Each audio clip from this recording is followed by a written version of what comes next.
Olá, irmãs, eu sou a irmã Kelly e hoje nós vamos dar continuidade ao estudo do livro Feminilidade Radical, Fé Feminina em um Mundo Feminista, da autora Caroline McCauley, que teve início na nossa última quinta-feira com a nossa irmã Sunshine. Primeiramente, eu quero dizer que estou com muita saudade dos nossos encontros e de cada uma de vocês. E vamos continuar orando para que estes tempos difíceis possam ser abreviados. Então hoje nós vamos dar início no capítulo 2. Eu vou apresentar uma síntese que eu fiz deste capítulo para as irmãs, cujo título é Os Homens Não São o Problema. Então logo nós percebemos, irmãs, se tratar de um assunto bem interessante que certamente se estivéssemos todas reunidas, cada uma de nós teríamos algo a acrescentar ao tema. Ainda mais porque nós mulheres quase não gostamos de falar. Então,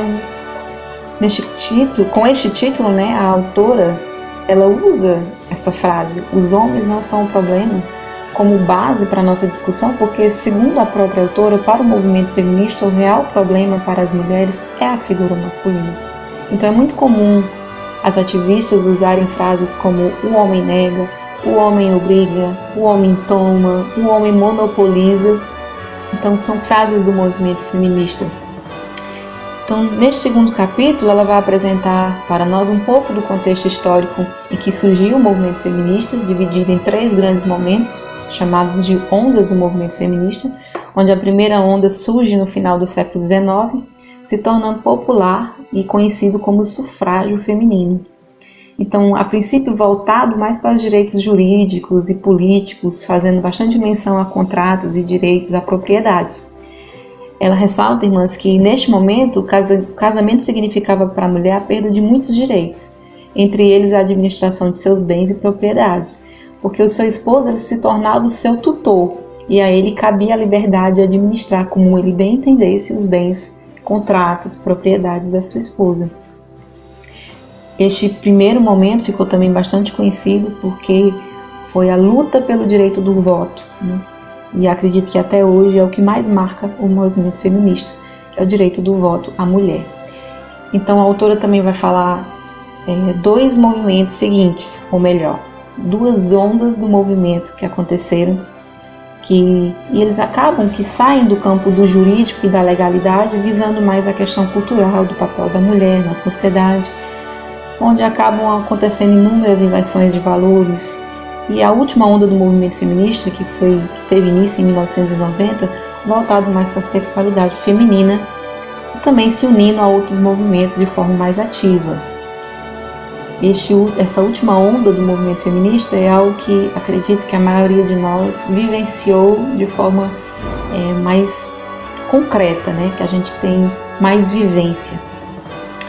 Então, posteriormente, a autora ela promete abordar cada fase com mais profundidade. Então, outras irmãs estarão falando sobre o contexto histórico das ondas do movimento feminista. Então, vamos aguardar que as irmãs ainda vão estar trazendo este conhecimento para nós. Então, a reflexão que nós podemos fazer a esta visão feminista de centralizar o homem como sendo a fonte dos problemas das mulheres é: será se não existe nenhum fundamento para tais reivindicações? Nós podemos dizer, irmãs, que certamente, e a autora ela preconiza muito isso, fala muito sobre isso, e realmente vale a reflexão, é que certamente os homens deram a essas mulheres inúmeras razões, tanto para o surgimento, como para a propagação e fortalecimento do movimento feminista. Então, a própria autora, em dado momento, ela chama e ressalta o movimento feminista de que ele possui argumentos que são justos. Então, muitas mulheres possuem marcas, traumas causados por pais extremamente carrascos ou que viram suas mães em circunstâncias nas quais elas disseram a si mesmas que jamais se permitiriam viver, e ainda outras que tanto viveram situações com seus pais e posteriormente com seus esposos. Então, mulheres que viveram situações de abuso físico ou verbal certamente olham para a figura masculina com desconfiança e com muitos outros sentimentos que nós, como mulheres, sabemos que existe. Então, mas nós, como mulheres cristãs, temos que lembrar que o mal da humanidade se chama pecado. A nossa luta não é contra o homem, que é o nosso semelhante, Fomos criados homem e mulher à semelhança de Deus. E quando o homem e a mulher caíram em pecado, trouxeram até nós um mundo repleto de egoísmo, de orgulho, de ira, que resultam em conflito, morte e decadência. E o pecado ele não se restringe apenas à figura masculina, mas nós também, como mulheres, somos mulheres pecadoras. Então hoje precisamos reconhecer que somos tão pecadores quanto Adão e Eva e que o pecado é o nosso real problema. É contra ele que deve ser a nossa luta. É contra ele que nós devemos nos levantar, né, para combater.